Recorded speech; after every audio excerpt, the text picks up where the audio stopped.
Good evening, everyone. So please confirm if audio video is clear.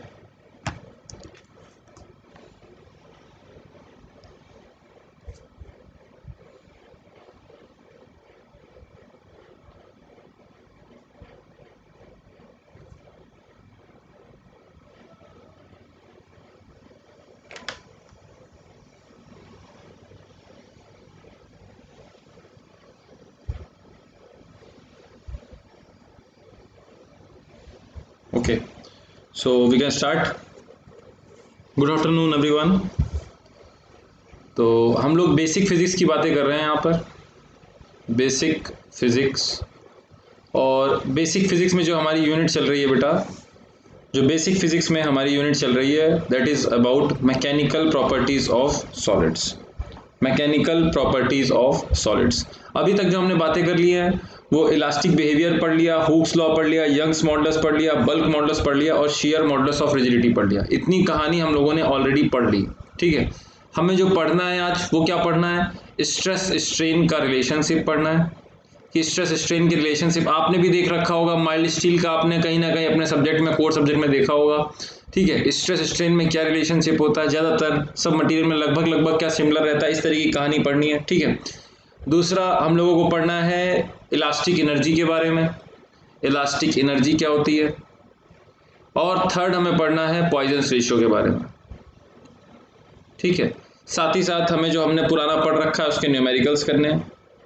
We have to do numericals of them. Numericals हमें करने हैं. तो ज़्यादा से ज़्यादा लोगों को शेयर कर दीजिए और आप फटाफट सब लोग ऑनलाइन आ जाइए, जिससे कि हम लोग आगे बढ़ सकते हैं. ठीक है, देखिए जी. ओके, पीडीएफ नहीं मिला. ओके, पीडीएफ के लिए आप कांटेक्ट कर लीजिए 7050210579. इसमें मैसेज कर दीजिएगा. आज मैं सबको पीडीएफ दे दूंगा जो भी है. ठीक है, ओके. तो पीडीएफ आपको मिल जाएगा. पीडीएफ के लिए बेफिक्र रहिए बेटा. पीडीएफ के लिए बिल्कुल बेफिक्र रहिए, वो आपको मिल जाएगा. परेशान मत होइए उसके लिए. आज मैं सबकी पीडीएफ, सारे पीडीएफ रात तक अपलोड कर दूंगा. ठीक है, वो सारे पीडीएफ आपको मिल जाएंगे. आप किसी तरीके से कांटेक्ट कर लीजिएगा, आपको पीडीएफ मिल जाएंगे. ओके बेटा. So will start. जो हम लोग पढ़ाई कर चुके हैं वो मैंने आपको बता दी थी ऑलरेडी कि किसकी क्या ज़रूरत पड़ती है. फटाफट एक बार ज़रा सा रिवाइज कर लेते हैं, क्विक रिवीजन कर लेते हैं. हम लोगों को ये डिफ्लेक्शंस, मैकेनिकल प्रॉपर्टीज़ पढ़ने की ज़रूरत क्यों पड़ी? क्योंकि जब कभी लोड लगाते हैं तो मटेरियल में इंटरनल डिफ्लेक्शन होते हैं, है ना. इंटरनली मटेरियल में कहीं ना कहीं कुछ ना कुछ डिफॉर्मेशंस आते हैं, जिसको हम लोग डिफॉर्मेशंस बोलते हैं. वो डिफॉर्मेशन एक इंजीनियर को पता होने चाहिए कि वो डिफॉर्मेशंस कितने हैं. तो डिज़ाइन, हमारे स्ट्रक्चर को डिज़ाइन करने के लिए ये डिफॉर्मेशंस हमें पता होने चाहिए. इसके बारे में हमें पता था. वो जो डिफॉर्मेशंस होंगे वो डिपेंड किस पे करेंगे, ये भी हम लोगों ने बात करी थी कि जो हमारा लोड लगा रहे हैं, और साथ ही साथ मटेरियल प्रॉपर्टीज़ पर डिपेंड करेंगी कि मटेरियल की प्रॉपर्टीज़ कैसी हैं. ठीक है, नेक्स्ट अगर हम लोग बात करें कि अलग अलग इलास्टिसिटी जो मटेरियल की थी प्रॉपर्टी, उसमें अलग अलग इलास्टिक मटेरियल की प्रॉपर्टी थी. जैसे कि परफेक्टली इलास्टिक, अगर आपने लोड लगाया और जब लोड लगाया वापस से अपना पूरा शेप रिगेन कर लिया, उसको बोलते थे परफेक्टली इलास्टिक. अगर आपने लोड लगाया और बिल्कुल भी रिगेन नहीं करा, जितना लगाया आपने जहां तक पहुंचा था एक बार भी पीछे वापस नहीं मुड़ा, उसको हम लोग बोलते हैं परफेक्टली इनइलास्टिक. आपने लोड लगाया पूरा और उसके बाद उसने वापस रिगेन कर लिया, उसको हम लोग बोलते हैं पार्शियली इलास्टिक. ये सारी पढ़ाई हम लोग पहले कर चुके थे, क्विक रिविजन कर रहे हैं. फिर हम लोगों ने पढ़ा था स्ट्रेस और प्रेशर क्या होता है. तो प्रेशर एक एक्सटर्नल क्वांटिटी है, जैसे कि बॉस आपके ऊपर काम का प्रेशर दे रहा है. स्ट्रेस क्या है? इंटरनल क्वांटिटी है, जो हम लोगों को कितना उसमें से स्ट्रेस हम लोग ले रहे हैं, हम लोग कितना बियर कर रहे हैं, ले भी रहे हैं कि नहीं ले रहे हैं, that is an internal quantity. ठीक है, उसके बाद अगर हम लोग बात करें, हुक्स लॉ की बात करी थी. मैंने बोला था कि फॉर स्मॉल डिफॉर्मेशंस, अगर छोटे डिफॉर्मेशंस होंगे, फॉर स्मॉल डिफॉर्मेशंस, छोटे डिफॉर्मेशंस के लिए stress will be directly proportional to strain. Stress strain के डायरेक्टली प्रोपोर्शनल होगा. और ये जब इक्वलिटी का डायरेक्टली प्रोपोर्शनल का साइन हटाया था तो हमारा क्या आ रहा था यहाँ पर? Modulus of elasticity. और उसी मॉडुलस ऑफ इलास्टिसिटी को हम लोगों ने फिर डिफाइन किया था कि मॉडुलस ऑफ इलास्टिसिटी हमारा अलग अलग जो है डिपेंड करेगा अलग अलग चीज़ों पे. जैसे कि आप फोर्स कौन सा लगा रहे हो, जैसे कि इस बॉडी पे ये वाला फोर्स लगा रहे हो, कंप्रेसिव फोर्स लगा रहे हो, कि ये इसमें शियर फोर्स लगा रहे हो, क्या फोर्स लगा रहे हो, उस बात पर डिपेंड करेगा. साथ ही साथ स्ट्रेस किस तरीके से बन रहे हैं, नॉर्मल स्ट्रेस है ना, शियर स्ट्रेस है, या फिर हमारा पूरा जो है वॉल्यूम में स्ट्रेस लग रहा है वो है। उसी तरीके से स्ट्रेन पे है कि लीनियर स्ट्रेन हो रहा है, लॉन्गिट्यूडनल स्ट्रेन है, लैटरल स्ट्रेन है, या फिर वॉल्यूमेट्रिक स्ट्रेन है। इसके बेसिस पे अलग अलग थे। पहला था यंग्स मॉडुलस, जिसको हम लोग गामा से डिनोट करते थे, जो कि था लॉन्गिट्यूडनल स्ट्रेस अपॉन में longitudinal strain, longitudinal stress upon में लॉन्गिट्यूडनल स्ट्रेन। ये हम लोगों ने कल पढ़ लिया था। नेक्स्ट हम लोगों ने बल्क मॉडुलस पढ़ा था। बल्क मॉडुलस को बी से डिनोट करा था, और बी क्या बोला था, बोले वॉल्यूमेट्रिक स्ट्रेस, जो कि हमारा पी से डिनोट करता था, चारों तरफ से जो लग रहा था, अपॉन में वॉल्यूमेट्रिक स्ट्रेन, इसकी बात करी थी। और इसको माइनस से दिखा रही थी क्योंकि चारों तरफ से यहाँ पे निगेटिव साइन, मतलब अंदर की तरफ कंप्रेशन था। और साथ ही साथ यहाँ पे एक चीज़ और पड़ी थी कि एक कंप्रेसिबिलिटी बताई थी कि वो 1/b होगी। वॉल्यूमेट्रिक था कि कितना एक यूनिट वॉल्यूम में चेंज करने के लिए कितना प्रेशर लगाना पड़ रहा है। कंप्रेसिबिलिटी उसका उल्टा था, अगर हमने एक यूनिट स्ट्रेस लगा दिया तो वॉल्यूम में कितना चेंज आएगा, इसका हम लोगों को बात हो गया था। ठीक है, फोकस करिए। नेक्स्ट मॉडुलस ऑफ रिजिडिटी की हम लोगों ने बात करी थी कि यहाँ पर हम लोग फोर्स लगा रहे थे, यहाँ पर हम लोग शियर फोर्स लगा रहे थे, तो शियर फोर्स के हिसाब से ये एंगल हमारा कितना होगा, थीटा, और वो थीटा और टैन थीटा जो था उसको हम लोग बोले थे शियर स्ट्रेन, वो हमारा था शियर स्ट्रेन। शियर स्ट्रेन की वैल्यू भी हम लोगों ने निकाली थी, वो कैसे थी, बोले ये कितना आगे बढ़ गया है। मान लो ये ए पॉइंट है, ये ए डैश है, तो हम लोगों ने बात कर ली थी, बोले ए डैश अपॉन में ये ए पॉइंट था, ये बी पॉइंट था, ये बी डैश था, तो हम लोगों ने ऐसे बात करी थी बी डैश अपॉन में ए बी, ये हमारा थीटा निकल आया था। और स्ट्रेस हम लोग एफ अपॉन में ए लगा रहे थे, तो एफ अपॉन में ए अपॉन में थीटा, ये हमारा मॉडुलस ऑफ रिजिडिटी आ गया था। ठीक है, पीडीएफ कहाँ पे मिलेगा, पीडीएफ के लिए आप कांटेक्ट कर लेंगे सोशल मीडिया के थ्रू। ठीक है, आपको यहाँ पे आप मेरे को बता देंगे, मैं आपको इधर उधर से कहीं से जुगाड़ करके तब पीडीएफ आपको भेज दूंगा, आपको मिल जाएंगे पीडीएफ। क्लियर है, आज मैं सब सारे पीडीएफ इधर उधर से अपलोड कर दूंगा, आप यहाँ पे मैसेज कर लेना, प्रोबेबली फेसबुक पे बता देना, या फिर 70 आप इस मैसेज पे कर देना, इस पर तो भी आपको मिल जाएंगी चीज़ें। ठीक है, कोई डाउट होगा तो भी आप पूछ सकते हैं, आपके लिए बस खाली ये है कॉन्टैक्ट, आप इनके थ्रू कर सकते हैं। अनअकैडमी पे भी प्रांजल सर्च कर लेंगे तो आपको वहाँ के लेक्चर्स मिल जाएंगे। तो ये हमारी सारी कहानी कल तक की थी। अब हम लोग नई कहानी शुरू करने जा रहे हैं। आज हमको जो पढ़ना है स्ट्रेस स्ट्रेन के कर्व पढ़ने हैं, आज हमको पॉइजन्स रेशियो के बारे में पढ़ना है, और आज हमें इलास्टिक एनर्जी के बारे में पढ़ना है। ये सारी चीज़ें आज हमको पढ़नी है। ठीक है, बोले ठीक है सर। अब फोकस रखिएगा जरा, बात सिर्फ इतनी सी है, बात सिर्फ इतनी सी है, फोकस करना। 2-3 पॉइंट्स हमको और ऐड ऑन करने हैं। जैसे कि हम लोगों ने उस दिन बात करी थी कि एक वायर होगा, मान लीजिए एक वायर है, ये एक वायर है, इस पे अगर आप लोड लगाते हैं,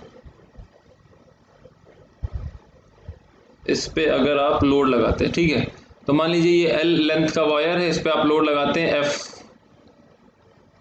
ठीक है सर, अगर आप इस पे लोड लगाएंगे बेटा, तो आपने क्या पढ़ा था, बोले सर इसमें डिफॉर्मेशंस आएंगे, बिल्कुल। और जो मॉडुलस ऑफ इलास्टिसिटी होगा वो क्या होगा सर, मॉडुलस ऑफ इलास्टिसिटी हम लोगों ने पढ़ा था सर, वो होगा लॉन्गिट्यूडनल स्ट्रेस अपॉन में longitudinal strain, longitudinal stress upon में लॉन्गिट्यूडनल स्ट्रेन। अब बात ये कि वैल्यूज होती कितनी है, तो मॉडुलस ऑफ इलास्टिसिटी जो हम लोगों ने गामा की बात करी थी, उसमें हम लोगों ने क्या पूछा था, लॉन्गिट्यूडनल स्ट्रेस कितना होगा, बोले फोर्स अपॉन में इसका जो भी क्रॉस सेक्शनल एरिया होगा, एरिया ए, तो एफ अपॉन में ए हो जाएगा, अपॉन में लॉन्गिट्यूडनल स्ट्रेन कितना आएगा, बोले डेल्टा एल अपॉन में एल। तो ये हमारा लॉन्गिट्यूडनल स्ट्रेस का फॉर्मूला, लॉन्गिट्यूडनल स्ट्रेस अपॉन में लॉन्गिट्यूडनल स्ट्रेन से हमारा बल्क जो है इलास्टिक मॉडुलस आ गया था, मतलब यंग्स मॉडुलस ऑफ इलास्टिसिटी। ठीक है, अब फोकस करना, इसकी जगह पे अगर एक स्प्रिंग होगी, फोकस करना, अगर यहाँ पर एक स्प्रिंग लगी होगी, ठीक है, बोले ठीक है सर,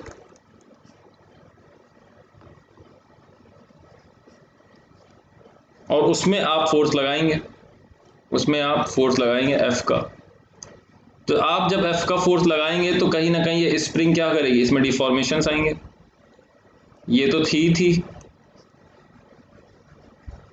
और साथ में कुछ डिफॉर्मेशंस आएंगे, ये F लगाया आपने तो कुछ डिफॉर्मेशंस है, मान लीजिए ये डिफॉर्मेशंस है डेल्टा L, और ये ओरिजिनल लेंथ थी L। ठीक है, तो यहाँ पर आपको पता है कि डेल्टा L डिफॉर्मेशन लगाने के लिए कितना फोर्स लगाना पड़ेगा, आपको ये बात पता है, ये बात आप पहले भी पढ़ चुके होंगे कि स्प्रिंग में स्प्रिंग कांस्टेंट होता है स्प्रिंग का, जैसे कि K, जिसको हम लोग स्टिफनेस बोलते हैं बाद में, वहाँ से वो वैल्यू आएगी कितनी, बोले F बराबर आता है सर KX। फोकस करना, F बराबर कितना आता है, बोले KX आता है सर स्प्रिंग में। वो K क्या होता है, बोले K हमारा होता है स्प्रिंग का कांस्टेंट। स्प्रिंग कांस्टेंट, फोकस करना। अगर उस f को यहां से डिनोट कर लें, अगर यहां पे f की फॉर्मूला लिखें तो f कितने बराबर आ जाएगा? बोले गामा, ये a ऊपर चला जाएगा, बोले हाँ, ये डेल्टा L बाई L आ जाएगा। तो क्या f बराबर हम लोग ऐसे लिख सकते हैं कि f बराबर क्या आ जाएगा? बोले गामा इनटू में delta L by L into में a, ये हो जाएगा? बोले हाँ सर हो जाएगा। तो अगर यहाँ पर हम इससे रिलेट करें f को और इसको, ये x क्या है यहाँ पर? f, x मतलब होता है, फोकस करना, x मतलब वो L है, डेल्टा L, f मतलब क्या है? यहाँ पे है डेल्टा L।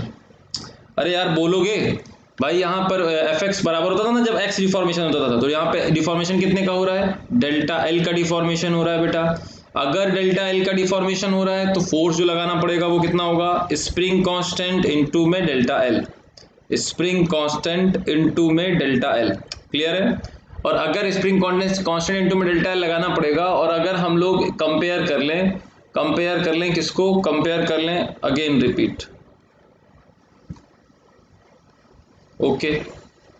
देखिए मैं ये बोल रहा हूं, सबसे पहले ऊपर का देखिए, एक वायर था, वायर में बेटा फोर्स लगाया आपने, बोले ठीक है सर। वायर में आपने अगर फोर्स लगाया तो गामा क्या आया? यंग्स मॉडुलस क्या होता था? बोले लॉन्गिट्यूडिनल स्ट्रेस अपॉन में लॉन्गिट्यूडिनल स्ट्रेन। स्ट्रेस कितना था? फोर्स अपॉन में एरिया। सर ये तो हमारा स्ट्रेस नहीं है, तो हमारा बाहरी वाला फोर्स है। अबे तो अंदर भी तो उतना ही बनेगा ना। बोले ठीक है, एफ अपॉन में ए। और स्ट्रेन क्या होगा? बोले इसकी लेंथ कुछ ना कुछ बढ़ेगी, तो चेंज इन लेंथ अपॉन में इनिशियल लेंथ। यहाँ से f अगर लिखना चाहोगे तो कैसे लिखोगे? बोले सर गामा में डेल्टा L बाई L का मल्टीप्लाई हो जाएगा, तो गामा में डेल्टा L बाई L का मल्टीप्लाई हो गया, और यहाँ पर भी f अपॉन में है, a भी उधर चला जाएगा तो a भी इधर आ गया। तो कुल मिला के f बराबर gamma a delta L by L आ गया। पहले बोलो इतना क्लियर है? f बराबर gamma a delta L by L आ गया, ठीक है। अब देखो, अब बात ये है कि स्प्रिंग की अगर हम लोग बात करें, स्प्रिंग की बात करते हैं। स्प्रिंग के बारे में आपको पता है कि स्प्रिंग है जिसकी लेंथ ओरिजिनल L थी। अब आपने उसमें अगर फोर्स लगाया तो वो जो L लेंथ थी वो चेंज होकर के डेल्टा L हो गई, दैट लेंथ हमारी इंक्रीज हो गई डेल्टा L। अब हम लोग इसमें स्प्रिंग में कैसे लिखते हैं? बोले फोर्स जो हमने लगाया है इज इक्वल टू स्प्रिंग का कुछ कांस्टेंट होता है K, इसको हम लोग बाद में स्टिफनेस के नाम से जानेंगे, इनटू में डेल्टा L। तो F बराबर K इंटू में डेल्टा L, ये हमारा होती है कहानी, क्लियर है? बोले ठीक है सर। अब बात यहाँ पर ये है कि अगर इसको और उसको कंपेयर करिए, अगर इन दोनों को कंपेयर कर लिए, वायर में और स्प्रिंग में एक जैसा अगर देखें, तो K को हम लोग कैसे लिख सकते हैं? If you will compare these two, तो K को हम लोग कैसा लिख सकते हैं आप बताइए?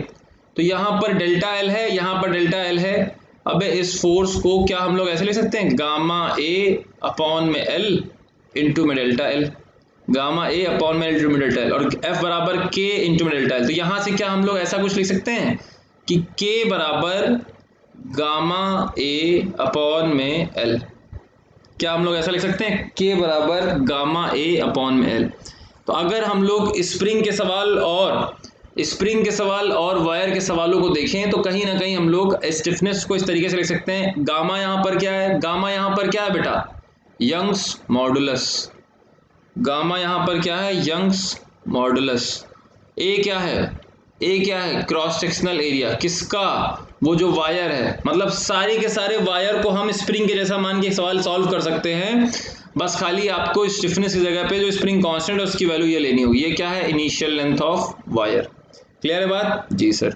अब बात करना, फोकस करना, आपने बचपन में पढ़ा होगा, बोले क्या? अगर स्प्रिंग की लेंथ, आपने ऐसा पढ़ा होगा, पहले देख लेते हैं आपने क्या पढ़ा है। बोले if spring length is reduced, if spring को बीच में से काट देते हैं, बोले if spring length is reduced to half of its length, अगर उसकी लेंथ का आधा कर दिया जाए। मतलब सर, मतलब ये हुआ कि अगर पहले ये स्प्रिंग ऐसे थी जिसकी लेंथ L थी और स्टिफनेस K थी, अगर आप इसकी लेंथ को आधा कर देंगे, अगर आप इसकी लेंथ को L/2 कर देंगे तो बताइए कि स्प्रिंग कांस्टेंट कितना हो जाएगा। तो बताइए कि स्प्रिंग कांस्टेंट कितना हो जाएगा, जल्दी से बताइए। हाँ बेटा फटाफट बताइए, आप बताइए। अब मैं ऊपर का नहीं दिखाऊंगा, यहीं से करना होगा, इतने में से ही आपको करना होगा, फटाफट करिए। क्या हो जाएगा, 2K हो जाएगा। देखते हैं सर, एक्चुअल में आपने ही अभी अभी हमको सिखाया है कि K बराबर क्या होता है, गामा A/L। तो अगर ये वायर के जैसा देखें तो अल्टीमेटली ये है क्या, K बराबर gamma A/L। That means K is inversely proportional to length. अगर आप लेंथ को रिड्यूस करोगे तो स्टिफनेस कांस्टेंट की वैल्यू क्या कर जाएगी, बढ़ जाएगी। अगर K तो सब कुछ सेम है, सिर्फ बीच से काट दिया तो L से L/2 कर दिया तो आपका ये क्या हो जाएगा, 2K हो जाएगा। आपने क्वेश्चन देखे होंगे कहीं ना कहीं अपनी जिंदगी में कि बोले वो बीच से काट दिया तो जो है दुगना हो गया, और उतना ऐड कर दिया तो आधा हो गया। इस तरीके के सवाल आपके जो है लेंथ इंक्रीज और डिक्रीज के देखे होंगे। उसके पीछे का कॉन्सेप्ट ये होता है, स्प्रिंग में उसके पीछे का कॉन्सेप्ट बता ये होता है। क्लियर है? और अगर आप लोगों को यहां तक की बातें क्लियर है तो मैं एक क्वेश्चन कराना चाहूंगा। तो आप लोग एक क्वेश्चन लिखेंगे और एक क्वेश्चन प्रॉपरली हम लोग करेंगे, ठीक है? अरे वो लोग करेंगे क्वेश्चन, ठीक है? तो एक क्वेश्चन करते हैं बेटा, लिखिए क्वेश्चन, प्रॉपरली क्वेश्चन लिखेंगे और प्रॉपरली करेंगे। डिटरमाइन द इलोंगेशन बताइए of steel bar 1 meter long. Steel की जो बार है 1 मीटर लॉन्ग है और उसका cross section area 1.5 centimetre square दे रखा है, ठीक है? 1.5 centimetre square and 1.5 centimetre square cross sectional area, ठीक है? Okay sir. When subjected to, जब इसमें लोड लगाया जा रहा है, when subjected to a pull of 1.5 into 10⁴ newton. आपको ये क्वेश्चन सॉल्व करना, स्टैंडर्ड क्वेश्चन है, मतलब ये सब क्वेश्चंस डायरेक्टली आपसे पूछे जा सकते हैं, आपके SSC JEE के एग्जाम में भी पूछे जा सकते हैं, है ना? और बाकी आगे चल के तो ये आपको हेल्पफुल होते ही हैं, आपको ये बात पता ही होगा। अच्छा, आपके लेवल पे हो सकता है ये यंग्स मॉडुलस की वैल्यू दी जाए और ना दी जाए। तो स्टील की यंग्स की मॉडुलस की वैल्यू आपको वैसे ही पता होती है 2 × 10⁵ मेगा पास्कल, तो उसी से कन्वर्ट होकर के ये है, लेकिन अभी के लिए दी गई है। तो अभी आप फटाफट क्वेश्चन को सॉल्व करेंगे और कुछ नहीं करेंगे। समझना, हो सकता है कि आपने सोम पढ़ रखा होगा और आपको सोम के फॉर्मूला याद होगा, उससे नहीं, जो समझाया है, जो सिखाया गया है, उसके बेसिस पे सवाल सॉल्व करने की कोशिश करिएगा। ये सवाल आपके लिए बहुत इजी है, अगर आप सेकेंड ईयर थर्ड ईयर पास कर चुके हो तो आपके लिए दाएं हाथ का खेल है। पर फिर भी आप इस क्वेश्चन को जितना हम लोगों ने सीखा है अभी तक उससे करने की कोशिश करेंगे, अप्रोच वो लगाएंगे, क्योंकि उसी अप्रोच से आगे वाले फॉर्मूले आए, तब जब वो सब्जेक्ट आप सोम पढ़ेंगे तब आपको ज्यादा हेल्पफुल होगा। तो आप वहां का फॉर्मूला यहाँ मत यूज करिए, आप यहाँ से जो आपने सीखा है बार बार वो अप्रोच लगाने की कोशिश करेंगे, ठीक है? फटाफट करिए, फटाफट करेंगे फास्ट, ठीक है भाई? और जो लोग हैं अभी यहाँ पर प्रेजेंट हैं, at least they should like the video, उनको ये लाइक करना चाहिए वीडियो, हाँ? तो आई थिंक कि आपको पसंद आ रहा होगा, तो फटाफट ये क्वेश्चन करेंगे। और ये चूंकि ये मैंने बताया क्योंकि ये बेसिक फिजिक्स है, ये आपके लिए हेल्पफुल है जो सेकेंड ईयर थर्ड ईयर में बच्चे हैं, फोर्थ ईयर में बच्चे जिनके बेसिक नहीं क्लियर है, या फिर इवन जो और भी छोटे बच्चे हैं जिनको 11th 12th में मटेरियल चाहिए, तो उनके लिए, सबके लिए इंपॉर्टेंट है, ठीक है? तो आप ध्यान से इसको पढ़ सकते हैं, एकदम आपके लिए बहुत हेल्पफुल होने वाला है। आप शेयर कर सकते हैं आपस में। फटाफट इसका आंसर बताइए, आप फटाफट इसका आंसर बताएंगे, ठीक है? पोल, यहाँ पे पोल नहीं है मेरे पास, आप यहाँ पे बस ऐसे ही डायरेक्ट आंसर कर दीजिए। आप कमेंट कर सकते हैं आंसर, पोल हमारे पास यहाँ पोल का जुगाड़ नहीं है, ठीक है? आप ऐसे ही आंसर कर दीजिए कमेंट में।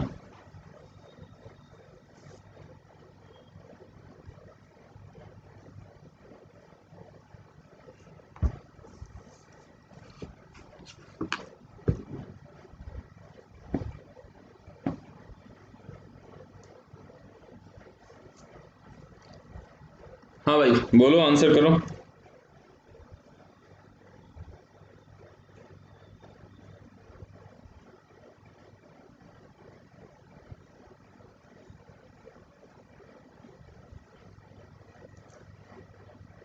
अरे क्या बात हो गई?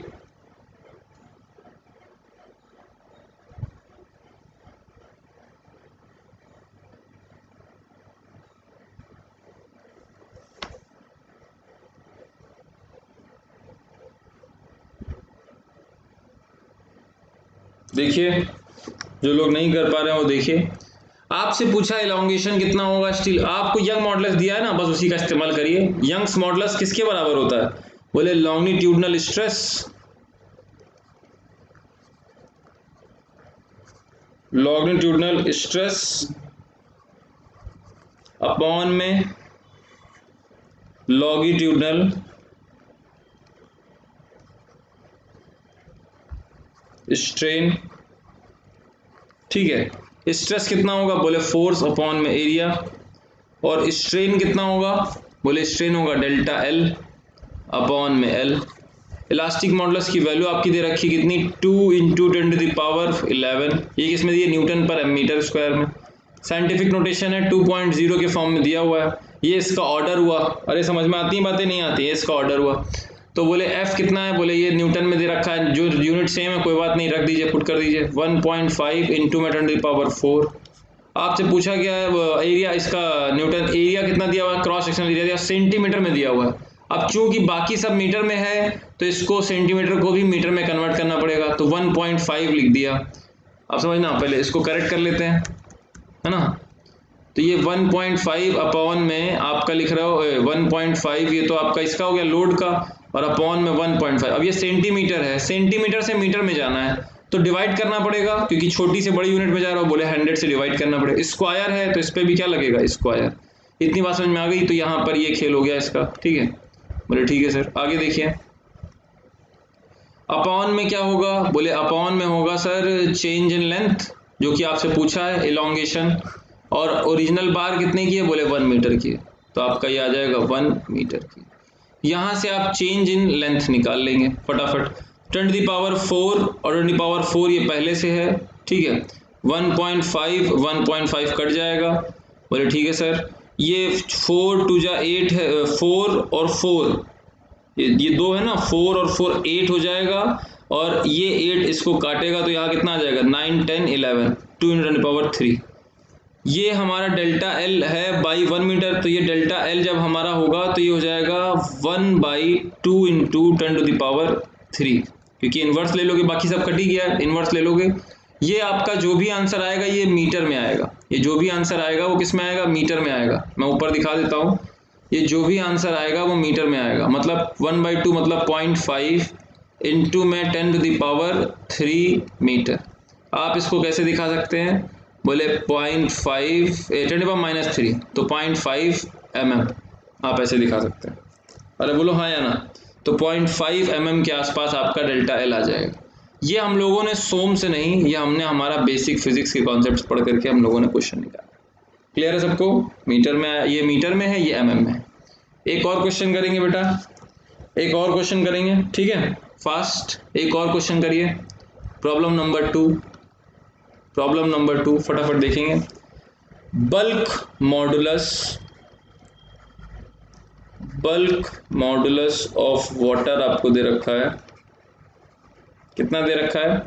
2.3 इंटू में 10⁹ न्यूटन पर मीटर स्क्वायर। क्लियर है? आपसे पूछा गया है पहला, कंप्रेसिबिलिटी कितनी होगी? Compressibility in the units of atmospheric unit, मतलब एटमॉस्फेरिक यूनिट में आपसे पूछा है। एटीएम एटमॉस्फेरिक यूनिट में पूछा है, ठीक है। अब जो भी होगी आप आंसर बताएंगे एटमॉस्फेरिक यूनिट के हिसाब से। बोले ठीक है। और एक आपसे क्वेश्चन और पूछा है बेटा, एक आपसे क्वेश्चन और पूछा है, वो है how much pressure in atmosphere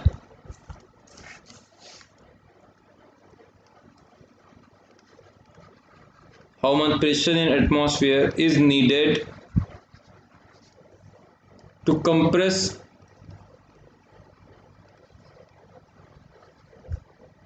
a sample of water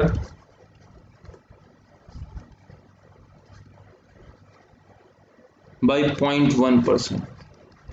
0.1% से अगर हमें कंप्रेस करना है तो कितना एटमॉस्फेयर में प्रेशर होना चाहिए तब हो पाएगा। तो पहले तो आप फटाफट अपने आप से कैलकुलेट करिए, पहले इनका आंसर निकालिए, तब हम लोग आगे बढ़ेंगे। फटाफट आप कैलकुलेट करिए, इनका आंसर्स निकालिए। ए आंसर निकालिए, आप फटाफट आंसर्स निकालिए, कितना होगा आंसर। तो आपको ये वाला मैं हेल्प कर रहा हूँ। कंप्रेसिबिलिटी का मतलब क्या होता है? बोले कंप्रेसिबिलिटी मतलब तो होता है इनवर्स ऑफ बल्क मॉडुलस। बोले हाँ सर। तो इनवर्स ऑफ बल्क मॉडुलस का मतलब क्या हो गया? 2.3 इंटू में 10⁹9। अब जितनी यूनिट बल्क मॉडुलस होगी उसका उल्टा होगा। बोले मीटर स्क्वायर पर न्यूटन। पर आपसे पूछा क्या है? आपसे तो पूछा गया है एटमॉस्फेरिक यूनिट में। तो आपको अगर मैं बता दूं 1 एटमॉस्फेरिक जो यूनिट होता है वो किसके बराबर होता है?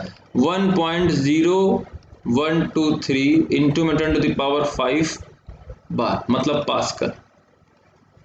ठीक है, अब आप इसमें कैलकुलेट कर सकते हैं कि वैल्यू कितना आएगा। फटाफट निकालिए। अब आप कैलकुलेट कर सकते हैं कि वैल्यू कितना आएगा, जल्दी से निकाल करके बताइए।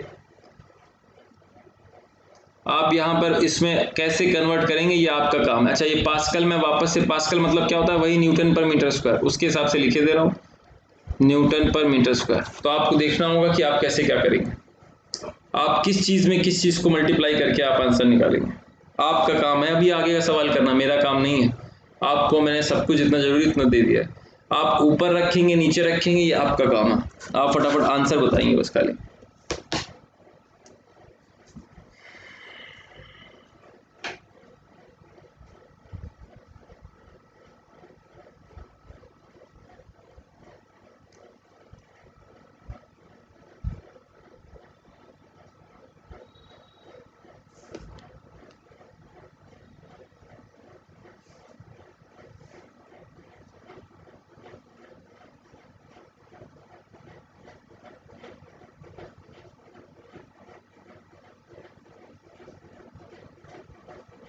हाँ भाई बताइए, आंसर करिए फटाफट, फास्ट।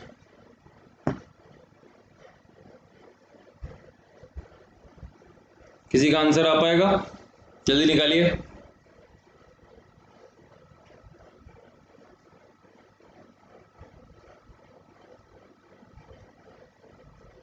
सर हमें बस यही नहीं समझ में आ रहा है, ऊपर मल्टीप्लाई कर दें कि नीचे मल्टीप्लाई कर दें।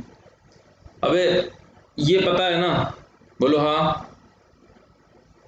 ये खेल पता है? बोले हाँ सर ये तो पता है।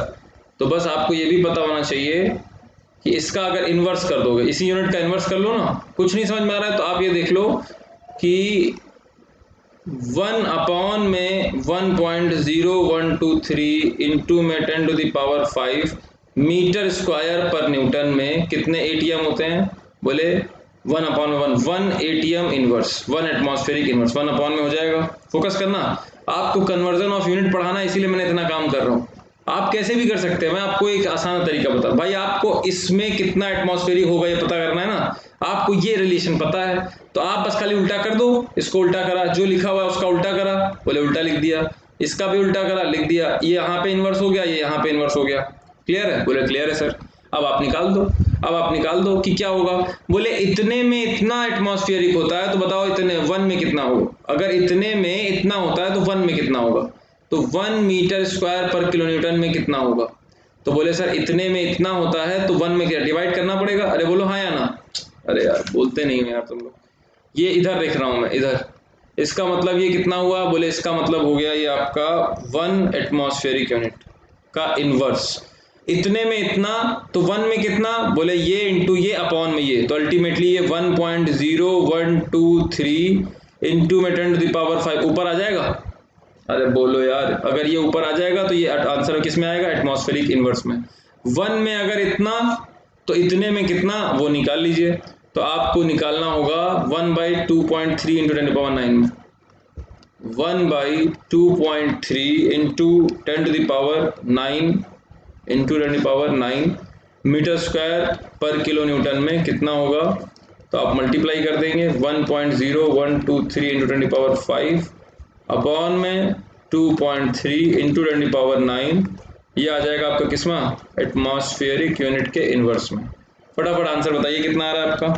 तो इसका जो आंसर आना चाहिए 1.0123 into 10⁵ divided by 2.3 divided by 10 की पावर 9, आपका वैल्यू आना चाहिए 4.4013 इंटू में 10 to the power -5 atmospheric inverse. हाँ तो आपका जैसे कितना आ रहा है 0.4 आ रहा है ना, सेम आ रहा है ना आंसर। हाँ भाई अंजलि आंसर सेम है, अरे बोलो हाँ या ना। 4.4 इंटू में, अब देखो कोशिश करा करो कि आंसर सिग्निफिकेंट यूनिट में दिखाओ। साइंटिफिक नोटेशन आपको पढ़ा दिया है ना, तो जब आपका आंसर कन्वेंशनल फॉर्म में आप लिखोगे तो साइंटिफिक नोटेशंस में दिखाओगे, आंसर आपका ये आ जाएगा 4.4013 into 10 to power -5 atmospheric inverse. Clear है? चलिए इसका दूसरा वाला पार्ट करिए, इसका दूसरा वाला पार्ट करिए क्वेश्चन का। आपसे बोला कितना प्रेशर लगाना पड़ेगा अगर आपको, कितना प्रेशर लगाना पड़ेगा अगर आपको कंप्रेस करना है एक sample is needed to compress a sample of water by 1.1%। 0.1% से अगर कंप्रेस करना है तो कितना लगाना पड़ेगा बताइए। 0.1% से अगर कंप्रेस करना है, 0.1 से ही करना है सर, 0.1% से अगर कंप्रेस करना है तो कितना लगाना एग्जैक्ट। तो फटाफट बल्क मॉडुलस का फॉर्मूला लगाइए और आंसर निकालिए। बल्क मॉडुलस आपने जितना पढ़ लिया है बस उसी का फॉर्मूला लगाइए और आंसर निकालिए, बात खत्म हो जाएगी। कि बल्क मॉडुलस जितना आपने पढ़ा है उतना आंसर लगा दीजिए, बस बात खत्म हो जाएगी। फटाफट देखिए, करिए फटाफट, फास्ट जल्दी करिए, फास्ट जल्दी करिए बेटा।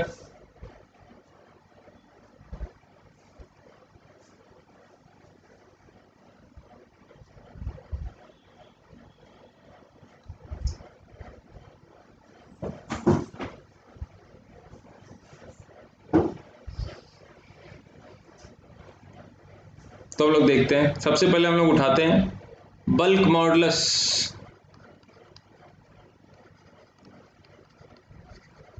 होता किसके बराबर है? बोले जो भी नॉर्मल स्ट्रेस लग रहा होगा ओवरऑल यूनिफॉर्म हर जगह से, है ना। बोले अपॉन में वॉल्यूमेट्रिक स्ट्रेन, पूरे वॉल्यूम में क्योंकि चेंज आता है। बोले ठीक है सर। बल्क मॉडुलस की वैल्यू दे रखी है, कितनी दे रखी है?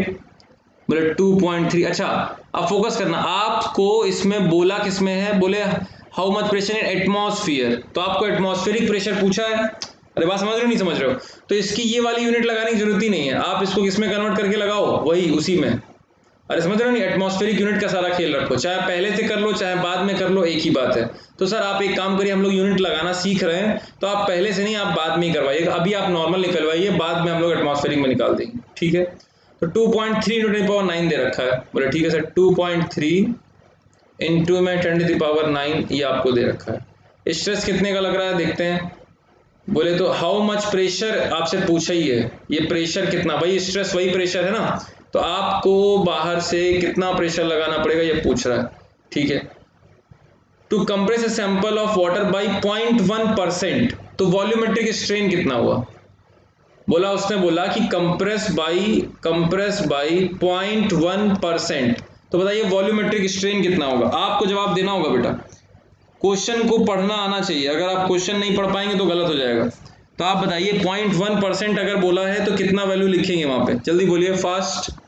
0.1% अगर यहाँ पे उसने बोल दिया है कि to compress a sample of water by 0.1%, अगर कंप्रेस करना है 0.1% से, तो आप हमें बस ये बता दीजिए कि यहाँ पर वैल्यू कितनी वैल्यू रखनी है, यहाँ पर कितना रखना है।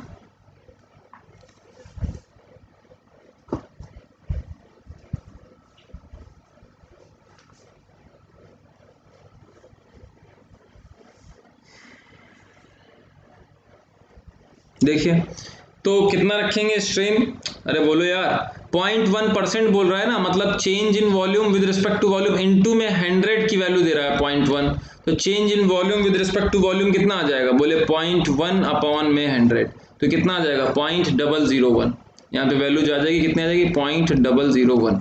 तो कितना प्रेशर लगाना पड़ेगा? बोले प्रेशर जो आपको लगना पड़ेगा वो हो जाएगा 2.3 इंटू में 10 टू द पावर 9 इंटू में 0.001। ये जो भी वैल्यू आएगी वो किस में आएगी? न्यूटन पर मीटर स्क्वायर में। 0.1 नहीं, 0.001। क्लियर है सबको अभी? अरे बोलो हाँ या ना।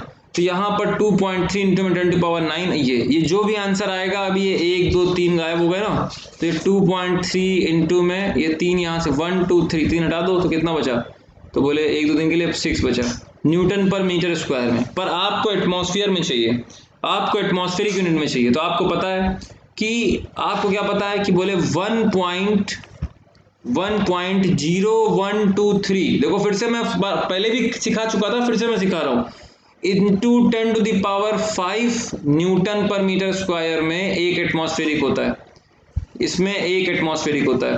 तो आप बताइए 2.3 इंटू में 10⁶ न्यूटन पर मीटर स्क्वायर में कितने एटमॉस्फेरिक होगा। सर हम लोग निकाल लेंगे, फटाफट निकाल लेंगे। कैसे निकाल लेंगे देखिए जरा, तो बोले 2.3 इंटू में 10⁶ अपॉन में 1.0123 इंटू में 10⁵। फटाफट इसकी वैल्यू निकालिए, कितना आ रहा है आप बता दीजिए। तो 2.3 इंटू में 10⁶ डिवाइडेड बाई 1.0123 डिवाइडेड बाई 10⁵, लगभग 22.72। अरे बोलो यार, आंसर निकालना पड़ेगा सबको। आंसर आप लोग बताएंगे कितना आ रहा है, क्या 12 आ रहा है आंसर? आंसर कितना आ रहा है? 12 आ रहा है। अरे बोलो यार, सबका आंसर चाहिए मेरे को। आंसर कितना आ रहा है? सुनील, रोहन, अंजलि, शैलेश, अनिकेत, आंसर बताओ। 22.72 ये आ रहा है। इतने एटमॉस्फेरिक यूनिट आपको प्रेशर लगाना पड़ेगा, मतलब एटमॉस्फेरिक प्रेशर इतना होना चाहिए, तब जाकर के किसी में वॉल्यूम जो चेंज आएगा वो आएगा लगभग 1% का। क्लियर है बेटा सबको यहाँ तक की बात? अरे सवाल बन गया ना? अरे बोलो यार, किसी को कोई दिक्कत है सवाल में? भैया किसी को कोई दिक्कत है? ओके चलिए, तो अब हम लोग आगे बढ़ सकते हैं। जो हमारा बचा हुआ वाला पार्ट है वो हम लोग कर लेते हैं फटाफट, ठीक है? देखिए बेटा,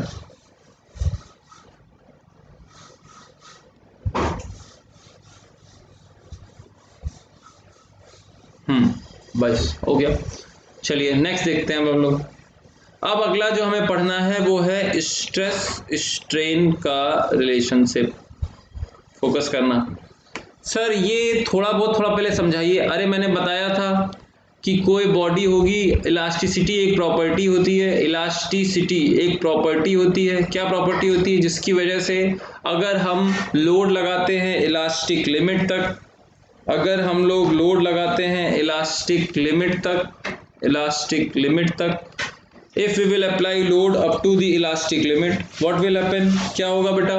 बोले इलास्टिक लिमिट के पहले अगर लोड लगा के छोड़ देते हो, if load is remove, load अगर रिमूव कर लोगे तो बोले it will regain its original length, वापस से ये अपनी ओरिजिनल लेंथ रिगेन कर लेता है। अरे क्लियर है भाई सबको? बोलो यार, यहाँ तक की बातें क्लियर है? वही बात का और मॉडिफिकेशन है। तो हम लोगों ने कर्व देखे स्ट्रेस और स्ट्रेन के, इलास्टिसिटी मतलब जो है स्ट्रेस स्ट्रेन में रिलेशनशिप निकाली, और ज़्यादातर कर्व यही निकल करके आते हैं, ज़्यादातर मटेरियल के कर्व ऐसे ही निकल के आते हैं, थोड़े बहुत मोर और लेस सेम। अगर हम स्ट्रेस स्ट्रेन में बात करें, अगर हम कंप्रेसिव फोर्स लगाएंगे या फिर हम टेंसाइल फोर्स लगाएंगे और हम टेस्ट करते हैं, तो ये शुरुआत में हमें पहले लीनियर मिलता है, फिर ये जा करके जो है ये कुछ इस तरह से ये कुछ ऐसे होकर के ऐसे हो जाता है। यही कर्व है, ज़्यादातर जगह पे आपको यही मिलेगा। कभी किसी में यील्डिंग ज़्यादा हो जाएगी, कभी किसी में यील्डिंग कम हो जाएगी, कभी किसी में ये स्लोप ज़्यादा हो जाएगा, कभी किसी में स्लोप कम हो जाएगा। मतलब यहाँ पर बहुत सारा वेरिएशन आपको मिल सकता है। मतलब कहने का जो मैं ये बना के दिखाया हूँ बेटा कर्व, जरूरी नहीं है कि हमेशा ऐसा ही बनेगा। हाँ, क्या चेंज होगा? बोले ये बढ़ जाएगा, बोले ये और ज़्यादा फ्लक्चुएट कर जाएगा, ये कम रह जाएगा, हो सकता है ये लाइन लगभग सीधी हो जाए, थोड़ा बहुत चेंज हो जाए, और उन्हीं सब का आप इस्तेमाल करोगे। जैसे कि स्टील में आप लोगों ने, कंक्रीट में आपने देखा होगा कर्व ऐसे बन जाता है ना, तो वो स्लोप किस चीज का क्या फर्क आता है, वो सारी बातें अलग है। किस चीज का क्या फर्क आएगा कि इसका एरिया बढ़ेगा तो क्या होगा, एरिया कम होगा तो क्या होगा, ये दूरी बढ़ जाएगी तो क्या होगा, ये सारी बातें अभी हम नहीं समझ रहे हैं। अभी हम सिर्फ इस कवर में समझना चाह रहे हैं कि कौन सा पॉइंट क्या होता है। क्लियर है? तो यहाँ पर मोटा मोटा जो हमें समझने की कोशिश करनी है वो ये समझने की कोशिश करते हैं कि सबसे पहला तो एक पॉइंट होता है जिसको हम लोग बोलते हैं प्रोपोर्शनल लिमिट। जो पॉइंट समझा रहा हूं वही अभी आपको समझने हैं। प्रोपोर्शनल लिमिट,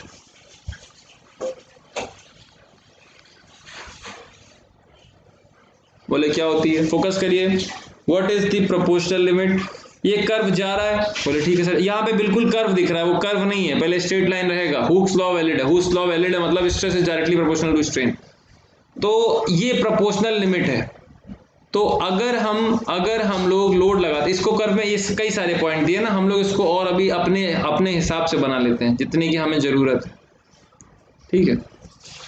नहीं तो तुम्हारे दिमाग में कंफ्यूजन होगा, जो पढ़ाना चाहते हैं वो छोड़ करके बाकी सब जगह तुम्हारा दिमाग भागने लगेगा। यहां पर होगा स्ट्रेस,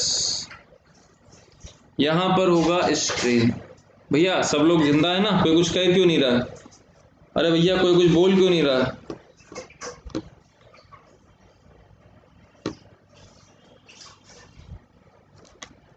एक minute, I can't read your comments, थोड़ा सा मेरे को जुगाड़ करना पड़ेगा कुछ।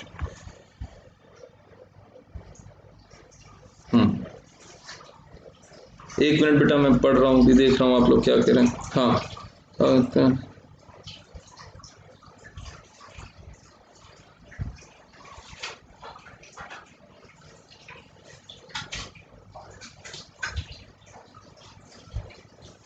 सब बेटा सब, अभी इधर फोकस करिए, अभी फोकस करिए अपना इधर, है ना? बाकी सब जो होगा वो समय के साथ आपको सब पता पड़ जाएगा, कोई टेंशन नहीं है। आप यहाँ पर फोकस करिए अभी पूरा। तो यहाँ पर ये कर्व होगा कुछ ऐसा, शुरुआत में ये कर्व जा रहा होता है, ठीक है? फिर ओके, यस यस, तो और ये कर्व फिर यहाँ से कुछ ये ऐसा जा रहा होता है। तो यहाँ पर एक पॉइंट बेटा होता है प्रोपोर्शनल लिमिट का, इसको हम लोग बोलते हैं प्रोपोर्शनल लिमिट। एक होता है इलास्टिक लिमिट का पॉइंट। अभी आपको अपर यील्डिंग, लोअर यील्डिंग, इन सब जगहों पे मैं नहीं लेके जा रहा हूँ, हमें अभी आपको 3 पॉइंट सिखा रहा हूँ, प्रोपोर्शनल लिमिट, इलास्टिक लिमिट और फ्रैक्चर पॉइंट, और फ्रैक्चर। तो फोकस करते हैं, सबसे पहले प्रोपोर्शनल लिमिट की बातें समझते हैं, है ना? प्रोपोर्शनल लिमिट, प्रोपोर्शनल लिमिट और दूसरा इलास्टिक लिमिट, दोनों में क्या फर्क है सर? फर्क है, थोड़ा सा फर्क है। देखो इलास्टिक तक अगर आप लोड लगाओगे, अगर आप इलास्टिक तक लोड लगाओगे, इलास्टिक लिमिट तक अगर आप लोड लगाओगे यहां तक और छोड़ दोगे, तो वापस से अपना शेप वो रिगेन कर लेगा, that is known as elastic limit. अच्छा सर, इसके बाद if load will be applied after this, इसके बाद अगर आप लोड लगाते हो तो जो डिफॉर्मेशंस होते हैं, यहां तक के डिफॉर्मेशंस टेम्परेरी डिफॉर्मेशंस होते हैं। अगर यहां तक आप लोड लगाओगे, अगर आप इलास्टिक लिमिट तक लोड लगाओगे तो फिर क्या होगा? बोले इलास्टिक लिमिट तक लोड लगाने के बाद आप अगर लोड हटा दोगे तो वो वापस से अपना शेप रिगेन कर लेगा। लेकिन अगर इलास्टिक लिमिट के बाद लोड लगाओगे और लोड लगाया उसके बाहर चले गए, तो फिर जो डिफॉर्मेशंस होंगे वो हमारे परमानेंट डिफॉर्मेशंस हो जाएंगे, फिर वो वापस से रिगेन नहीं होंगे, फिर वो रिगेन वापस से नहीं होंगे, फिर वो वहीं रह जाएंगे, ठीक है? तो within the elastic limit if you will apply any load then that can regain its original shape after the removal of load, अगर आप लोड हटाओगे। दूसरी बात ये है कि प्रोपोर्शनल लिमिट क्या होता है? प्रोपोर्शनल लिमिट जो होता है बेटा वो ये बोलते हैं कि up to this point Hooke's law is valid. Hooke's law मतलब stress is directly proportional to strain और डायरेक्ट उसका कोई ना कोई स्लोप आ रहा है, जो कि आप यंग्स मॉडुलस के फॉर्म में आगे दिखाई रहे हो, है ना? तो stress is directly proportional to strain और यहाँ पे यंग्स मॉडुलस ऑफ इलास्टिसिटी आ रहा है। तो यहाँ तक यंग्स मॉडुलस ऑफ इलास्टिसिटी का खेल है। बोले ये हमारा जो यहाँ तक का ये जो स्लोप है, जो सीधी दिख रही है, यही है यंग्स मॉडुलस। अरे सर कैसी बातें कर, अरे देखो तुम खुद देखो, अरे भैया ये क्या है, यहाँ तक ये देखो, ये है क्या? अरे सर ये तो स्ट्रेस है। बोले ओके, और ये क्या है? बोले स्ट्रेन है। और ये एंगल tan थीटा क्या होगा? बोले ये जो tan थीटा होगा ये होगा क्या? ये tan थीटा वही तो होगा स्ट्रेस अपॉन में स्ट्रेन, और यही तो स्ट्रेस अपॉन में strain is equal to theta is equal to gamma, यही तो हो गया। अरे ये भैया वही है यंग्स मॉडुलस ऑफ इलास्टिसिटी। तो जो इसमें लीनियर पार्ट हमें मिलता है, जो इसमें हमारे को लीनियर पार्ट मिलता है, इसी के हमारे जो स्लोप होता है उसी को हम लोग बोलते हैं मॉडुलस ऑफ इलास्टिसिटी, ठीक है? आप उसके बाद और लोड लगाएंगे, परमानेंट डिफॉर्मेशंस आएंगे, आपको सडनली कुछ आपको इंक्रीज भी करती है, उसके बाद भी वैल्यू ये तो सारी बातें हम लोग क्या ये तो सोम में पढ़ा है सर। हाँ, तो आपने सोम में बहुत कुछ पढ़ा है, प्लास्टिक लिमिट, प्रोपोर्शनल लिमिट है ना, elastic limit, upper yielding point, lower yielding point, plastic region, ठीक है, strain, hardening, necking, ultimate fracture point, सब पढ़ा है आपने, है ना। लेकिन ये आया कहाँ से, बोले स्टार्टिंग यहाँ से हो रही है। बाकी सारी बातें हम लोग इस सोम और इसमें करेंगे ही करेंगे। तो हुआ क्या है, आपको मजा क्यों आ रहा है, अभी आपको सब क्यों लगा कि आप ये पहले ही ग्राफ बहुत अच्छे से पढ़ चुके हैं। हम उसका और सॉफ्टवेयर वर्जन आपके पास लेके आए हैं कि आप लोग जो है इसमें से थोड़ा थोड़ा पढ़ा रहे हैं। ये जब पढ़ के आपको वहां पे ज्यादा मजा आता अगर आपने फिजिक्स पहले से पढ़ चुके होते, लेकिन आपने अपने 12th में क्या काम करें वो आपको पता है ना, इसलिए आपको वहां पे कम मजा आया होगा। अब आपको ज्यादा मजा आ रहा है कि यार ये तो हम पहले से पढ़ चुके हैं। तो बात वही है, जो चीज पहले से पढ़ चुके होते हैं वो ज्यादा समझ में आने लगती है, ठीक है। उसके बाद एक पॉइंट होता है जिसके बाद वो बिल्कुल भी लोड बियर नहीं कर पाता, उसको हम लोग बोलते हैं फ्रैक्चर पॉइंट, ठीक है। उसके बाद हम लोगों को बोलते हैं फ्रैक्चर पॉइंट। तो ज्यादातर मटेरियल में आपको स्ट्रेस स्ट्रेन लिमिट में, स्ट्रेस स्ट्रेन में यही रिलेशनशिप मिलता है कि शुरुआत में एक प्लास्टिक लिमिट होती है, इलास्टिक जो है प्लास्टिक प्रोपोर्शनल लिमिट होती है, फिर इलास्टिक लिमिट होती है, और फिर हमारा जो है यहाँ पर जाकर के पॉइंट फ्रैक्चर हो जाता है। अरे बोलो यहाँ तक की बातें क्लियर है? प्लीज कंफर्म, अगर यहाँ तक की बातें क्लियर है तो कंफर्म करिए, फिर आगे हम लोग बढ़ते हैं। आएगा बेटा, वो सोम का पार्ट है, सोम में देखेंगे। हम लोग यहाँ पर सिर्फ ये पढ़ रहे हैं कि ये पॉइंट्स कौन कौन से हैं। हम लोग फिजिक्स जानना चाहते हैं, बोले ये पॉइंट्स हैं, वो अपर यील्डिंग क्या है, लोअर यील्डिंग क्या है, प्लास्टिक रीजन क्या है, स्ट्रेन हार्डनिंग क्या है, उसका समय आएगा, ठीक है। जब उसका समय आएगा तो वो भी हम लोग डिस्कस कर लेंगे, ठीक है। अभी हम लोग अपना अपना जो है आगे फटाफट बढ़ रहे हैं। बोले ठीक है सर। बात ये है कि फोकस आपको हमको रेस्ट्रिक्ट करना पड़ता है क्योंकि हम सोम नहीं पढ़ रहे हैं, हम लोग बेसिक फिजिक्स पढ़ रहे हैं। हम लोग बेसिक बातें जानना चाहते हैं जो कि हमको सोम में हेल्प करेंगे। हम यहाँ पे बैठ के सोम पढ़ने लग गए तो फिर फिजिक्स रह जाएगी, क्योंकि फिजिक्स में सिर्फ यही नहीं है। आज आपको ये दिख रहा है, कल यहाँ पे कुछ और होगा, कल एफएमबी की बातें करेंगे, है ना। तो हम लोग हर दिन एक सब्जेक्ट तो नहीं खत्म कर सकते, तो हम लोगों को इस तरीके से करना पड़ेगा। नेक्स्ट हमारा है इलास्टिक एनर्जी की बात करते हैं कि मटेरियल में किस तरीके से एनर्जी स्टोर होती है। और आपने देखा होगा ये सब सारी कहानी आपने देख रखी होती है। आप ये मटेरियल इलास्टिक होता है, आप इसको पीछे ऐसे खींच लेते हो यहाँ से यहाँ तक, इस मटेरियल में स्ट्रेन एनर्जी स्टोर हो जाती है। आप इसको छोड़ते हो और ये इतनी तेजी से भागता जाता है कि पूछो मत। अरे फिजिक्स तुमको पता है कि नहीं पता है? इलास्टिक एनर्जी स्टोर हो गई। देखो और देखो, ये स्प्रिंग है, स्प्रिंग को आप ऐसे यहाँ से यहाँ तक के खींचते हो और फिर वापस से छोड़ देते हो, ये स्प्रिंग वापस से रिस्टोर कर लेती है। तो ये एनर्जीज हैं जो कि आप स्टोर कर लेते हो। तो आप यहाँ पर इसको करके ऐसे करके आपने खींचा, आपने इसमें ये मटेरियल में एनर्जी स्टोर हो गई थी, आपने इसको छोड़ा, मटेरियल की एनर्जी रिलीज करेगा। सर रिलीज क्यों करेगा? अरे भाई यहाँ तक की है, आपने यहाँ तक डिफॉर्मेशंस दिए हैं, आपने यहाँ तक के डिफॉर्मेशंस दिए हैं, जो डिफॉर्मेशंस दिए हैं वो सारे के सारे डिफॉर्मेशंस की वजह से हमारा वहाँ पर एनर्जी स्टोर हुई है। और वो एनर्जी जब आप लोड हटाओगे तो वो एनर्जी भी हमारी हट जाएगी, एनर्जी रिलीज होगी, एनर्जी रिलीज होगी तो कहीं ना कहीं वो कन्वर्ट हो सकती है। तो ये हमारी इलास्टिक एनर्जी का कॉन्सेप्ट है, और इसी में हम लोग बात करते हैं पोटेंशियल एनर्जी की।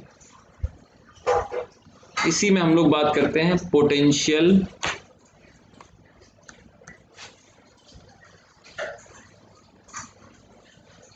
Potential energy in stretched wire. जब किसी वायर को स्ट्रेच करते हैं तो उसमें कितनी पोटेंशियल एनर्जी हमारी स्टोर होगी, उसकी हम लोग बातें कर लेते हैं। ठीक है सर, बताइए। अच्छा आप बताइए, आप क्या energy is somewhat equivalent to work done? Energy is somewhat equivalent to work done, ठीक है। अब अगर एनर्जी हमारी वर्क डन के इक्विवेलेंट है, अब मान लीजिए यहां पर एक वायर है, एक हमारा यहां पर क्या है बेटा, वायर है, ठीक है। उस पे आपने लोड लगाया, बोले ठीक है। जब आपने लोड लगाया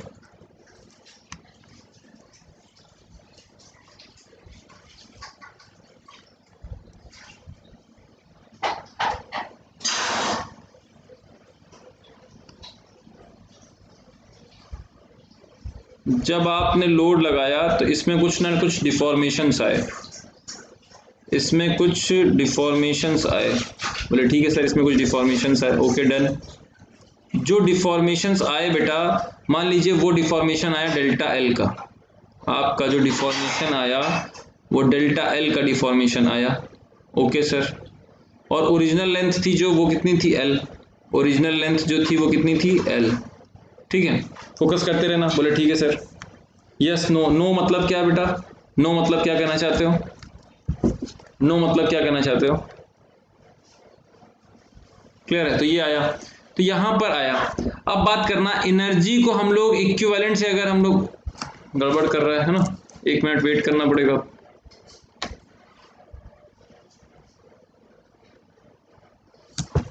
वेट, सोम कब स्टार्ट होगी? बहुत जल्दी स्टार्ट होगी बेटा, क्यों लोड ले रहे हो? जो पढ़ाया जा रहा है उस पर फोकस करो, तुम आप सब पढ़ा दिया जाएगा, ठीक है? फोकस करिए। तो यहाँ पर ये चेंज इन लेंथ हो गई। एनर्जी को हम लोग वर्क डन से इक्विवेलेंट कर सकते हैं? बोले हाँ सर बिल्कुल कर सकते हैं। अब बात करना कि जब हमने इसको खींचा होगा, यहाँ पे फोर्स लगाया होगा, तो इस मटेरियल में कहीं ना कहीं स्ट्रेन एनर्जी स्टोर होगी, मतलब इसमें कहीं ना कहीं एनर्जी स्टोर हुई होगी। बोले हाँ, जब वायर को आप खींचोगे बिल्कुल, तो उसमें कहीं ना कहीं इलास्टिक एनर्जी या फिर जिसको बोलते हैं इलास्टिक पोटेंशियल एनर्जी, जो कि स्टोर हो जाएगी। अब वो कितनी एनर्जी स्टोर होगी उसकी हम लोग बातें करते हैं, फोकस करना। तो वो जो एनर्जी स्टोर होगी उसको रिप्रेजेंट करते हैं कैपिटल यू से। उसको हम लोग रिप्रेजेंट कैसे करते हैं? कैपिटल यू से। That is potential energy, potential energy stored, potential energy stored. अरे हाँ बोलते रहा करो बीच बीच में यार, कमेंट्स फिर बंद हो जाते हैं। सब कुछ क्लियर है ना? Energy not equal to, energy not is equal to work done. अरे ऐसे ही है, एनर्जी वर्क डन के बराबर नहीं होती ऐसा। अरे ऐसे ही होता है भाई, जितनी एनर्जी आपकी होगी उतना ही तो काम करोगे। अंजलि, जितनी एनर्जी होगी, जितना जितना खाना खाओगे, जितना एनर्जी खाओगे, उतना ही तो काम करोगे। समवॉट इक्विवेलेंट, एनर्जी को हम लोग वर्क डन से इक्विवेलेंट कर सकते हैं? Not visible. अभी विजिबल होगा बेटा, अच्छा नहीं विजिबल है।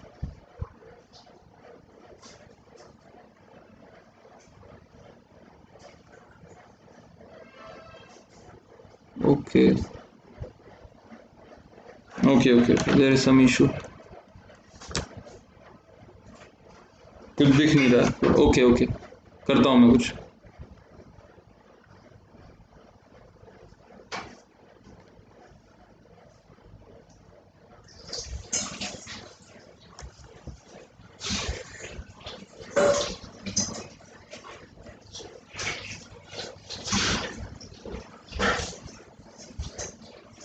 Is it now fine?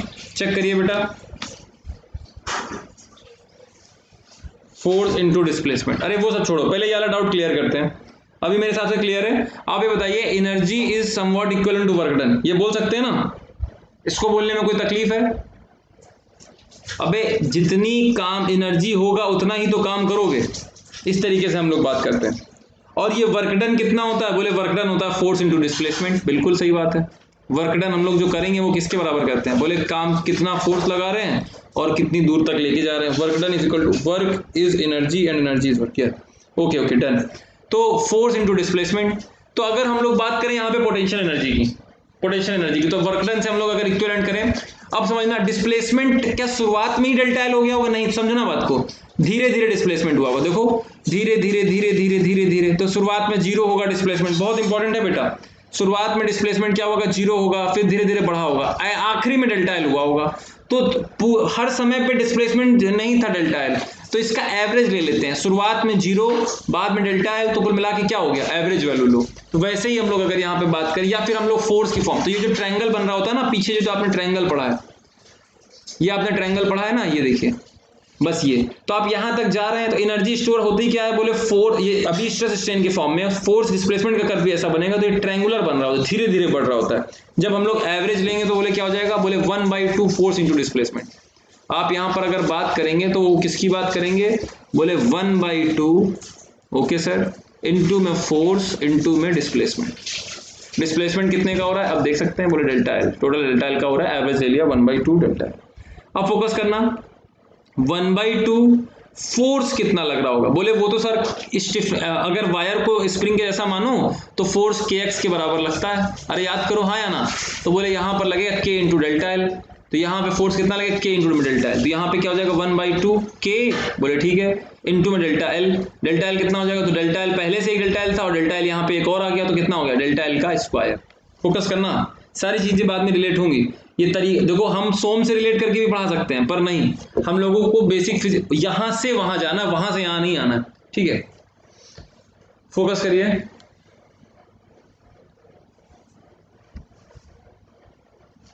देखिए, ठीक है, हाँ जी सर, सब कुछ क्लियर है? हाँ भाई। तो अब यहां पर अगर हम लोग बात करें, आपने पीछे पढ़ा था कि ये स्प्रिंग का ये जो कांस्टेंट होता है के, वो किसके बराबर था?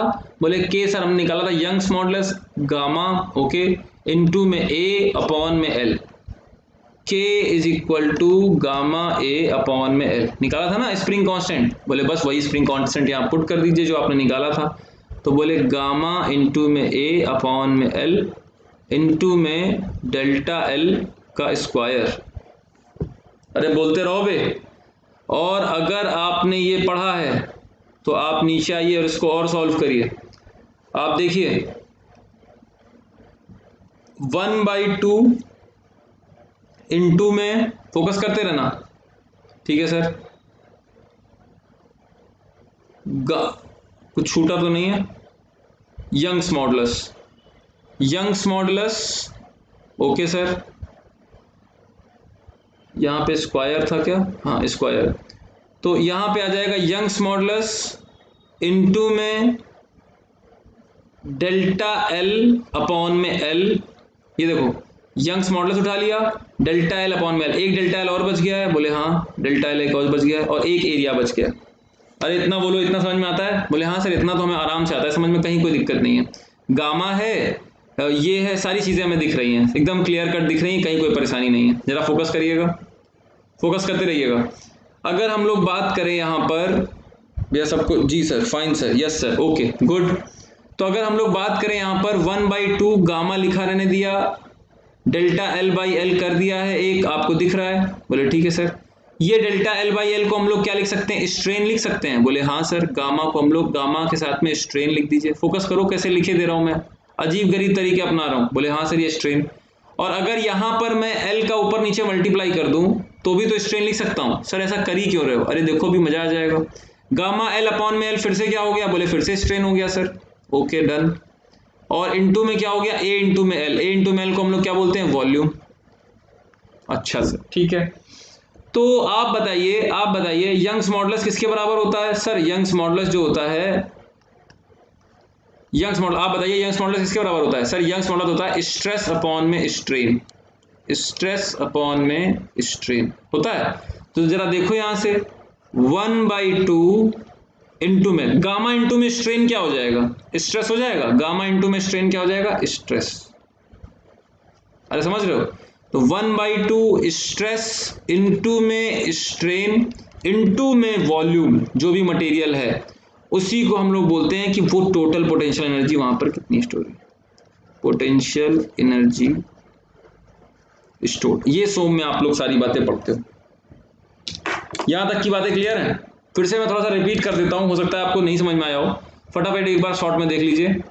मैंने बताया, ये रिलेट कराने की कोशिश करी कि energy is somewhat equivalent to work done. तो इसीलिए हम लोग एनर्जी, जब पोटेंशियल एनर्जी की बात करते हैं तो वर्क डन की बात करते हैं। तो वर्क डन कितना लगा? बोले 1/2 force into displacement, displacement delta L का हुआ बाई 2 एवरेज लेने के और एफ। बोले ठीक है सर। 1/2 यहाँ पर फोर्स की वैल्यू हम लोग रख सकते हैं स्टिफनेस कांस्टेंट से, जो हम लोगों ने पीछे रख रखा था, स्टिफनेस फोर्स वायर को और स्प्रिंग को एक साथ करके। तो एफ की जगह पे हम लोग सकते हैं के इंटू में डेल्टा। तो वो के यहाँ पे आ गया और डेल्टा एल, यहाँ पे डेल्टा एल पहले से था, स्क्वायर हो गया। ये के की वैल्यू होती है गामा ए बाई एल, वो हमने यहाँ पुट कर दी। तो हमारा आ गया 1/2 गामा ए बाई एल और गामा एल का स्क्वायर। बोले ठीक है सर। आगे देखिए, अब यहाँ पर क्या है? बोले नेक्स्ट हमारा जो है वो 1/2 गामा आपने लिखा रहने दिया, ये डेल्टा एल बाई एल लिख लिया। बोले ठीक है। ए उधर लिखा रहने दिया और एक डेल्टा एल बचा था। अब हमने gamma delta L by L को स्ट्रेन लिख दिया, और हमको यहाँ पर भी delta L by L strain अगर लिख दें तो हम लोग एल नीचे मल्टीप्लाई कर दिया, एल ऊपर मल्टीप्लाई कर दिया, ये स्ट्रेन आ गया। ये इंटू में ए इंटू में एल क्या हो गया? वॉल्यूम हो गया। गामा होता क्या है? स्ट्रेस अपॉन में स्ट्रेन। तो गामा इंटू स्ट्रेन क्या हो जाएगा? स्ट्रेस। तो हमारा जो पोटेंशियल एनर्जी स्टोर आ गई वो आ गई 1/2 स्ट्रेस इंटू में स्ट्रेन इंटू में वॉल्यूम। ये हमारी पूरी पोटेंशियल एनर्जी की कहानी आ गई। बोले ठीक है सर, इसमें कोई दिक्कत नहीं है। एक सर हमने और पढ़ा है कि वो लोग बोलते हैं कि पोटेंशियल एनर्जी बराबर 1/2 स्ट्रेस इंटू स्ट्रेन। वो पोटेंशियल एनर्जी नहीं होती है, वो होती है potential energy per unit volume. Potential energy per unit volume, पर यूनिट वॉल्यूम, जिसको फिजिक्स में हम लोग बोलते हैं, देखो पर यूनिट वॉल्यूम, जैसे कि मास पर यूनिट वॉल्यूम डेंसिटी होता है, मास पर यूनिट वॉल्यूम क्या होता है, डेंसिटी। तो वैसे ही potential energy per unit volume उसी का एक और नाम होता है, उसको बोलते हैं, जल्दी बोलो क्या बोलते हैं, आपको पता है, एनर्जी की density, called as energy density. जैसे मास डेंसिटी होती है, वेट डेंसिटी होती है, वैसे क्या होती है, एनर्जी डेंसिटी। और वो कितनी हो जाएगी, बोले एक यूनिट वॉल्यूम में। तो वॉल्यूम की वैल्यू यहां पर कितना रख दोगे, बोले वॉल्यूम की वैल्यू 1 पुट कर दोगे तो वैल्यू कितनी आ जाएगी, 1/2 स्ट्रेस इनटू में स्ट्रेन, 1/2 स्ट्रेस इनटू में स्ट्रेन। ये हमारा, इसको हम लोग छोटे यू से डिनोट करते हैं, इसको कैपिटल यू से करते हैं और इसको छोटे यू से। ये है हमारा potential energy per unit volume, जिसको एनर्जी डेंसिटी के नाम से जानते हैं। ये टोटल पोटेंशियल एनर्जी है। अरे बोलो हाँ, यहाँ तक की बातें क्लियर है? अरे भाई ठीक है, यहाँ तक का सब क्लियर है? ये हमारी पूरी कहानी है आज की, जिसमें हम लोगों ने ज़्यादातर क्या बातें करी हैं। एक तो हम लोगों ने एनर्जी को समझा है, पोटेंशियल एनर्जी पूरी हम लोगों ने देखी, पोटेंशियल एनर्जी स्टोर जो होगी वो क्या होगी, क्या कैसे क्या होगी, 1/2 स्ट्रेस इनटू में स्ट्रेन इनटू में वॉल्यूम, ये आपकी टोटल एनर्जी हो गई। 1/2 स्ट्रेस इनटू में स्ट्रेन इनटू में वॉल्यूम, ये आपकी हो गई पोटेंशियल एनर्जी टोटल। और potential energy per unit volume क्या होगी, बोले ये इस तरीके से होगी, जिसको हम लोग बोलते हैं एनर्जी डेंसिटी। ठीक है, हम लोग न्यूमेरिकल करने की कोशिश करते हैं। ठीक है, एक क्वेश्चन करते हैं, और क्वेश्चन की आपको क्वेश्चन अगर आप कर लेंगे तो आप समझ लीजिए कि आपको सब कुछ आ गया। फटाफट एक क्वेश्चन ट्राई करते हैं। ठीक है, फटाफट प्रॉब्लम लिखिए, सॉल्व करेंगे सब लोग। लिखिए, a steel wire 4 metre in length, 4 metre in length is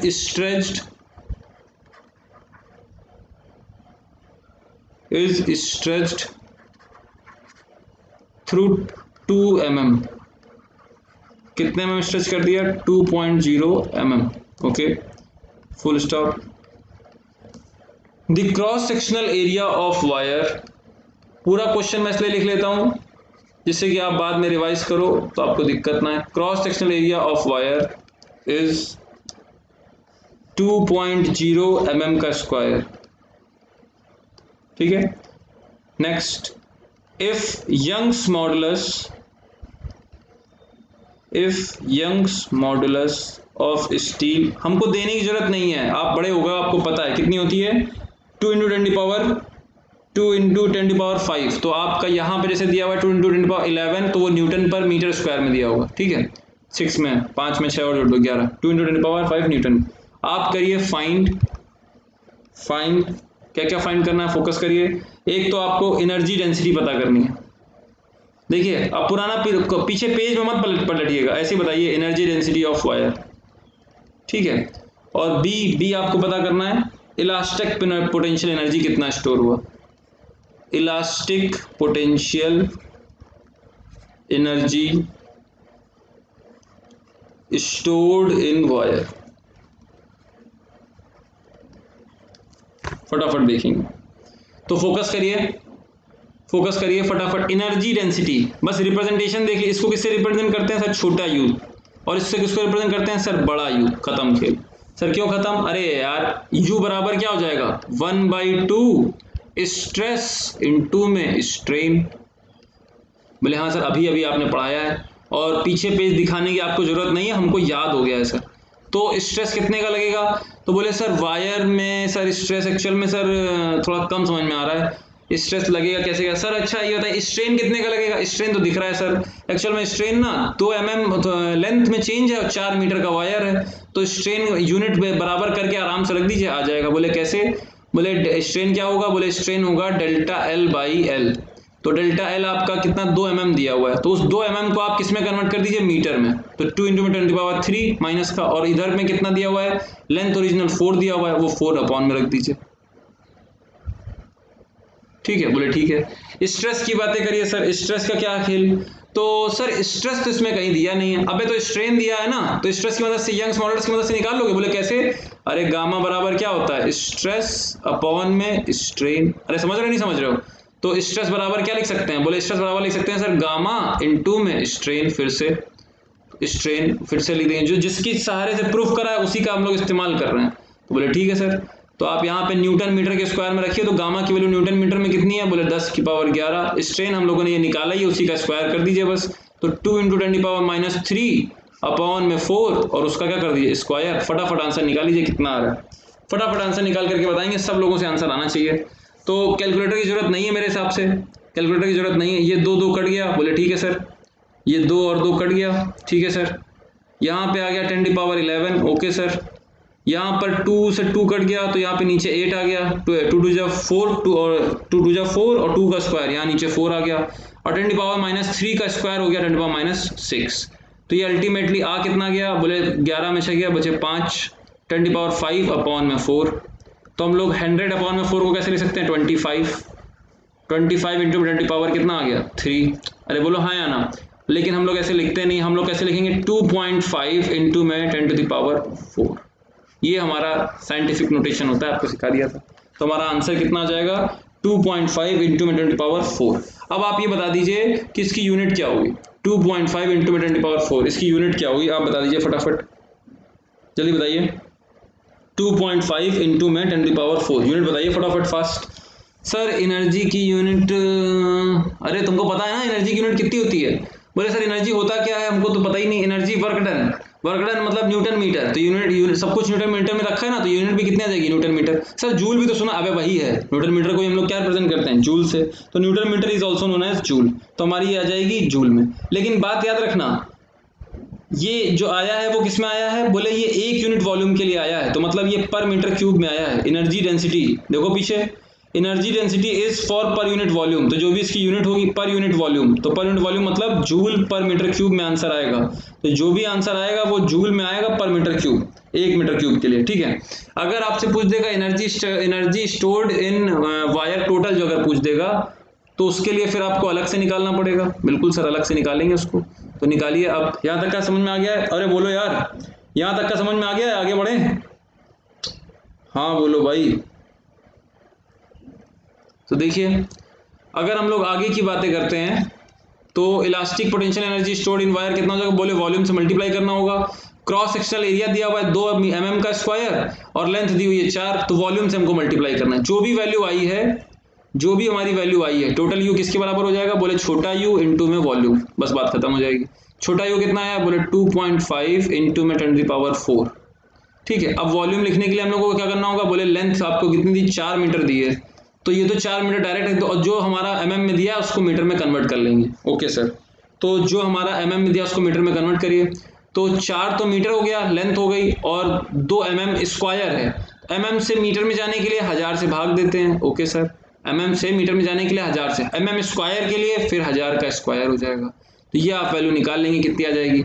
तो ये 4 है और ये 6 है, तो ये काट लेना उसी हिसाब से, ठीक है। आप बस खाली यहाँ पे देख लीजिए 2.5 इंटू में 4 10 हो गया, और ये 2 हो गया, तो 10 ये 5 हो गया, और ये हमारा नीचे 6 हो गया, 0.2 आ जाएगा आपका। देख लेना, चेक कर लेना फटाफट, मेरे हिसाब से आपका 0.2 आ जाएगा। एक बार आप चेक कर लेंगे आपको समझ में आ जाएगा, बिना कैलकुलेटर के करिएगा। 2.5 इंटू में 4 10 हो जाएगा, 10⁵ 10⁶ अपॉन में 10 रहेगा और ऊपर 2 रहेगा, तो 0.2 जूल हो जाएगा। क्लियर है सबको। तो यहां तक की आज हम लोगों ने बातें करी हैं, ये सारी बातें हम लोगों ने कंप्लीट कर ली हैं, ठीक है।